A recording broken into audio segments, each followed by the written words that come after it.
Welcome to Daily English Dialogues, the podcast where we explore smarter ways to master a new language. I'm your host, Mike, and I'm joined by my wonderful co-host, Vicky. Today, we're diving into a topic that so many learners rely on: movies. That's right, Mike. We're all about making language learning feel less like a chore and more like a hobby, and movies are a perfect example of that. The trap being, you put on a movie, switch on the subtitles, and call it studying. Precisely. It feels productive, but it's often just passive entertainment disguised as learning. We think we're absorbing the language, but our brains are taking the easy route. Right, the subtitle trap.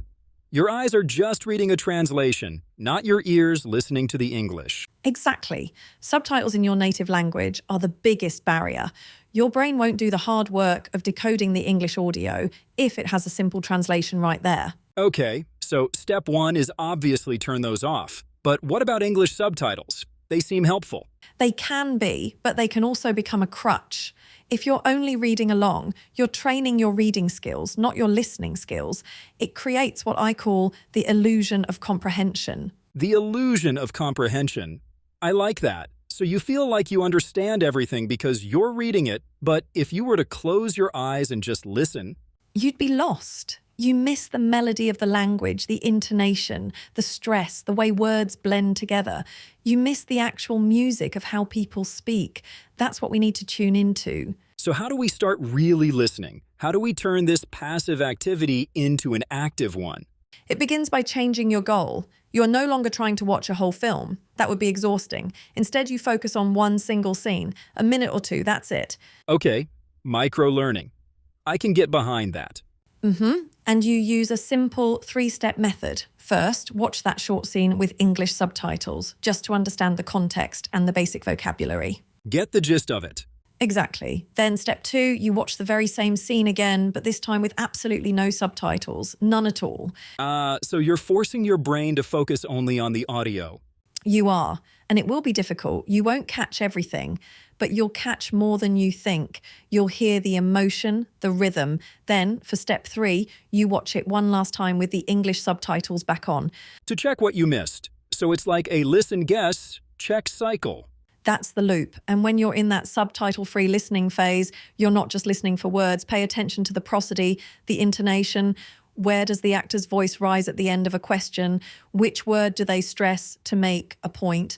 That's the information that goes beyond the dictionary definition. That makes perfect sense. And speaking of things beyond the dictionary, movies are packed with idioms and slang that you'd never learn in a classroom. Oh, they're an absolute goldmine for them. A textbook will teach you to say, I must face this difficult situation. A character in a film will say, I guess I have to bite the bullet. Right, much more natural, but how do you figure out what something like bite the bullet even means? That's the magic of learning in context. You have everything you need in the scene.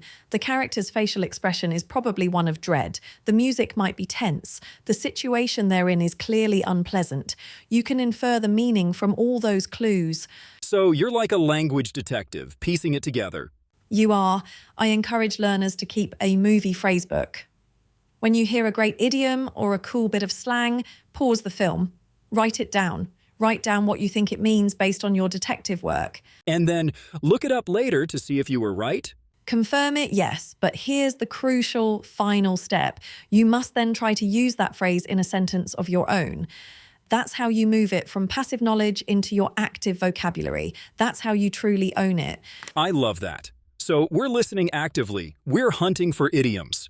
The final piece of the puzzle is speaking. How can watching a movie help us improve our own pronunciation and flow? That's a great method. But what about words you just can't figure out from context? Sometimes a word is just new. Do you recommend pausing and looking up every single word? That could really break the flow. This is where my absolute favorite technique comes in. It's called shadowing. Shadowing. Okay, explain that. It's beautifully simple. You play a short line of dialogue, just a few seconds, and you try to repeat it immediately after the actor, mimicking them as closely as possible. You are their verbal shadow. So you're not just saying the words, you're trying to copy the delivery, the speed, the pitch, the emotion. every single part of it. This is incredibly powerful. You're training the muscles in your mouth to create the sounds of natural English. You're physically internalizing the rhythm and flow of the language. And I imagine that really helps with all those connected speech patterns that can be so tricky. The way going to becomes gonna or what are you becomes whatcha. It is the single best way to master them because you're not analyzing a grammar rule, you are simply copying the natural sound. Shadowing bridges the gap between understanding the language and actually producing it fluidly. This has been so practical, Vicky. Let's do a quick recap for our listeners.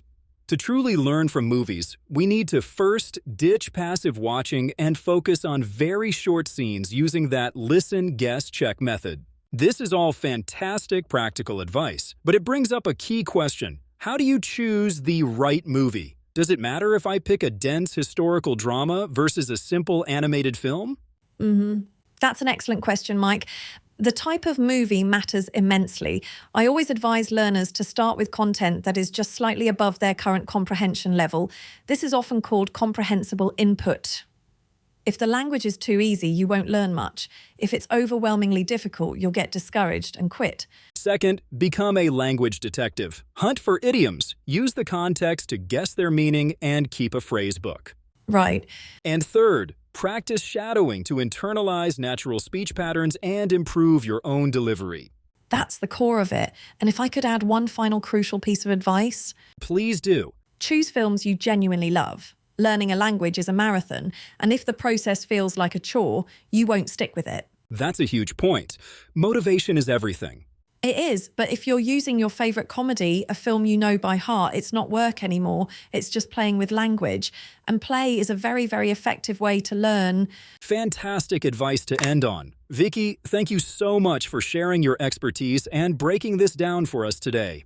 It was my absolute pleasure, Mike. Happy watching, everyone. That's all the time we have for today on Daily English Dialogues. Join us next time as we continue to explore smarter ways to learn. Thanks for listening.